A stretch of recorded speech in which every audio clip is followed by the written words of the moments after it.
Hi guys, welcome back to Sissy's Space. Today I'm bringing to you guys a recipe that has never dropped on this YouTube in the history of when YouTube was created. Today we are going to be making our own Coca-Cola at home. Yes, I said it guys, we are going to be making a 0-calorie Coca-Cola at home.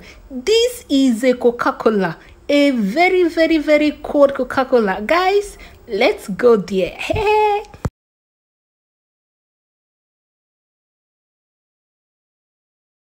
So guys, we are going to start up preparing all the ingredients we are going to be needing for this superfluous, super standard Coca-Cola. So guys, all the washables will be washed, all the cuttables will be cut, and all ingredients used for this particular recipe will be displayed on the screen. So go nowhere and watch this till the very end. Let's go guys.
point, just strain and put it in your fridge. Let it get cold, then you serve yourself. See this beauty. This is a zobo. Hey, a very, very, very, very chilled zobo. A very, very, very cold zobo. Yeah. So guys, this is a perfect substitute for your Coke. Take this instead of taking your Coke, your Fanta, your what have you. Just take this instead. So thank you guys, and I hope you subscribe. Bye.